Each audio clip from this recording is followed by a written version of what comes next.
You know, right now, your brain is absolutely buzzing with activity. We're talking about 86 billion neurons, all firing, all communicating with each other. But here's the wild part. Most of them never actually touch. So how in the world do they send messages across that microscopic gap? Okay, so let's get into it. The brain really has two main ways to bridge that gap. First, you've got electrical synapses. Think of them like direct high-speed cables. They're incredibly fast and simple, but also pretty rare. And then you have chemical synapses. Now, these are a bit slower, way more complex, but they are the absolute superhighway of your nervous system. They make up the vast majority of all the connections in there. And it's that complexity that allows for all the incredible fine-tuning that makes your brain, well, your brain. So how do these amazing chemical conversations actually work? In this explainer, we're going to break it all down. We'll start with the core communication problem itself. Then, we'll get to know the key players in this microscopic drama. After that, we'll walk through the chemical handshake step by step, see why ending the signal is just as important as starting it, and finally, we'll zoom out to see the bigger picture. All right, Section 1, the neuron's communication problem. You see, the challenge here is both simple and incredibly profound. You've got this electrical signal zipping down a neuron at lightning speed, but it hits a dead end. It can't just jump across a physical gap. It has to be completely transformed into a different kind of message. And this is the gap we're talking about, the synaptic cleft. It's a space so tiny it's almost impossible to imagine, yet it's the entire reason this whole elegant chemical solution even exists.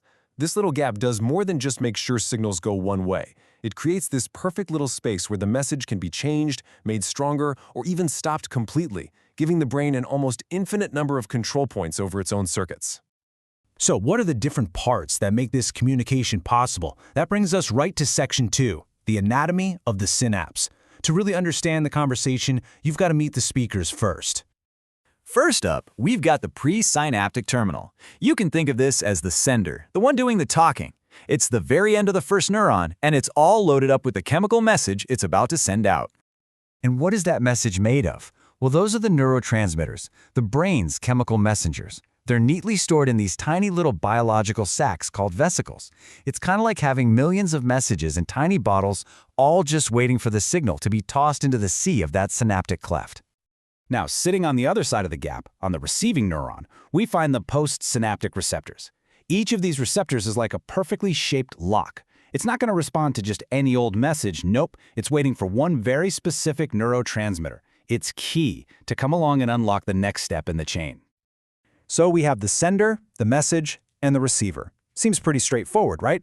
A simple two-way street. But it's really important to remember that this whole conversation isn't happening in a vacuum.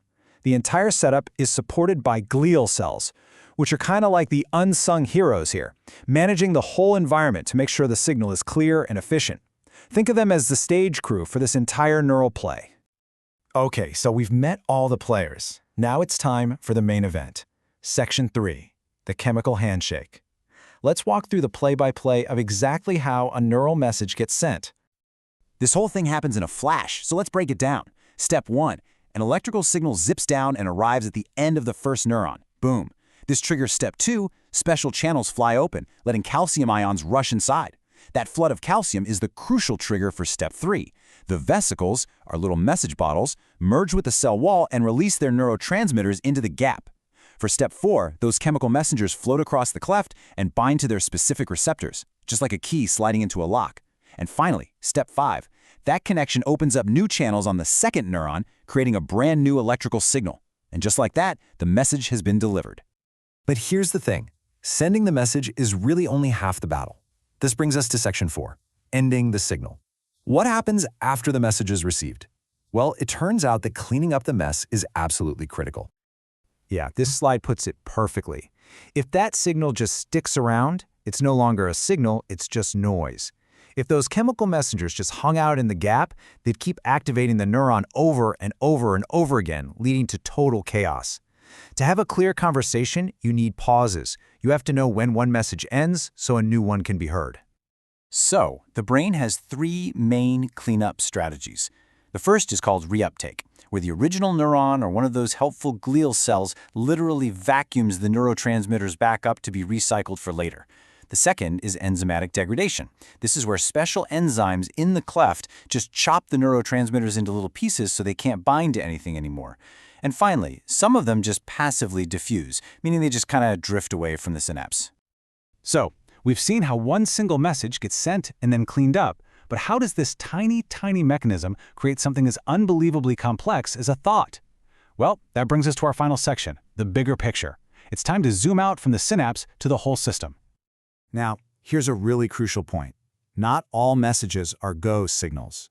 In fact, many synapses are actually inhibitory. They send stop signals. Your brain's incredible processing power comes from this constant, delicate balancing act between some neurons telling others to fire and other neurons telling them to hold back. It's this constant push and pull system that allows for so much complexity. And a perfect example of a stop signal is a neurotransmitter called GABA. When GABA gets released, it actually makes the next neuron less likely to fire. It's one of the main brakes for the entire nervous system, keeping things from getting out of control and making sure everything stays in balance. And get this, we're not just talking about one or two of these chemical messengers.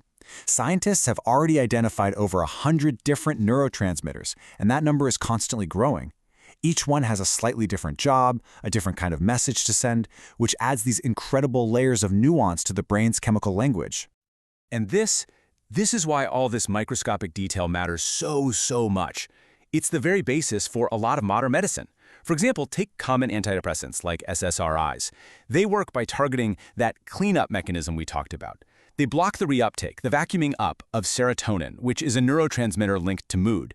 This forces it to stay in the synaptic cleft just a little bit longer, which enhances its signal. It's a direct intervention into this tiny chemical handshake. So, we've just explored the unbelievably intricate dance that's happening at a single synapse. But remember, your brain has trillions of these connections.